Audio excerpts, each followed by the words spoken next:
वहां पे जाके उन्होंने सर से कांटेक्ट किया, सर को बोला कि सर मैं कंटिन्यू निरंतर मेहनत कर रहा हूँ, 8-9 साल हो गए, मैंने नीट की प्रिपरेशन की है, मैंने अदर जॉब्स की भी प्रिपरेशन की है, लेकिन मेरा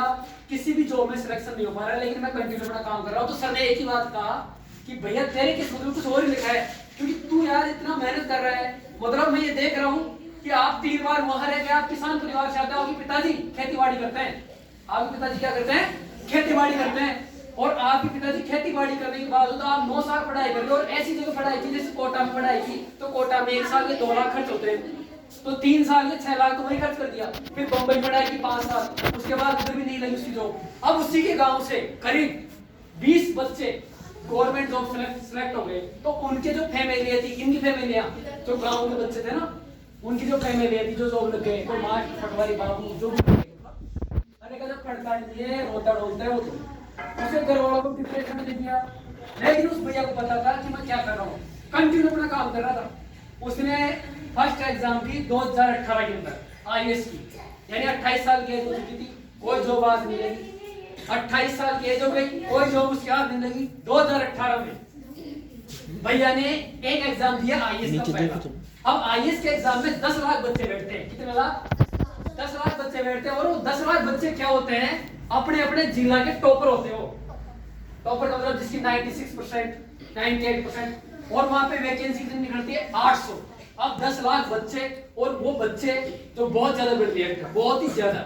यानी 97% वाले बच्चे सारे, अब वहां 800 जगह, वहां पे कितनी जगह, टोटल 800 जगह। तो भैया ने पहला एग्जाम दिया प्री आईएएस का, तो वो प्री के अंदर क्या हो गया, फेल, प्री के अंदर क्या हो गया, फेल हो गया। 1 साल का, 1 साल में एक बार एग्जाम होती है। अब प्री के अंदर फेल हो तो घर वाले परेशान हो गए, घर वालों ने बोलना स्टार्ट कर दिया कि यार तू कुछ गड़बड़ चल रहा है, तू पढ़ता नहीं है, कुछ ना कुछ तेरे से प्री पास नहीं हो रही है। फिर भी भैया ने अब घर वालों ने पैसा देना बंद कर दिया। घर वाले कहाँ से दे, उनकी गलती नहीं कि बहुत पैसा दे चुके हो, उन्होंने बहुत ज्यादा पैसा दे दिया, उनके पास पैसा ही नहीं है, और वो कहाँ से पैसा देंगे। फिर उस भैया ने क्या किया,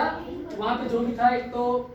डॉग वगैरह होते हैं ना बड़े लोगों के, तो उन्होंने डॉग को टहलाने का काम स्टार्ट कर दिया, एक अखबार का काम स्टार्ट कर दिया भैया। एक तो डॉग का काम स्टार्ट कर दिया और एक अखबार का काम स्टार्ट कर दिया, अखबार वगैरह बांटे। अब भैया दूसरा एग्जाम देता है दूसरे साल, यानी 30 साल की उम्र में एग्जाम देता है दूसरा, फिर वो भैया फ्री में फेल हो जाता है।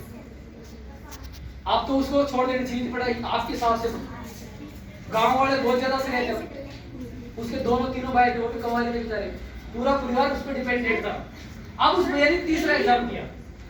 अगरबत्ती रख लो, फिर प्री पास नहीं, मैंने तो कहां से पास करेगा, प्री पास नहीं हुई, फिर भी भैया बैठा नहीं, कंटिन्यू मेहनत करता रहा। फिर भैया ने चौथा अटेम्प्ट दिया 2021 के अंदर, भैया ने प्री भी क्लियर की, मैन भी क्लियर की, इंटरव्यू भी क्लियर किया, और देश के अंदर हिंदी मीडियम में टॉप रैंक हासिल की, हिंदी मीडियम में टॉप रैंक हासिल की थी उस भैया ने, हिंदी मीडियम के अंदर 134 रैंक हासिल की है, और प्रॉपर कलेक्टर लगाए हो राजस्थान से अकेला ही। 3 भैया, 3 वैसे 3 का सिलेक्शन हुआ है, अलग अलग जिलों से, राजस्थान 33 जिले हैं, एक भैया जैसलमेर का था, एक अपने यहाँ फोटो के पीछे देखो, पीछे फोटो हनुमानगढ़ की है, 2 तो वहां के, और एक अपने जयपुर का है, तीनों बच्चे सेलेक्ट हुए हैं। 32 साल की उम्र तक ये बना है कलेक्टर, यानी कलेक्टर रहने तो नहीं है तो कोई बात नहीं, यदि 200 जिले में कलेक्टर लगा हुआ है तो उससे नीचे 300 एसएचओ, 4000 कांस्टेबल, 25,000 सरकारी मास्टर,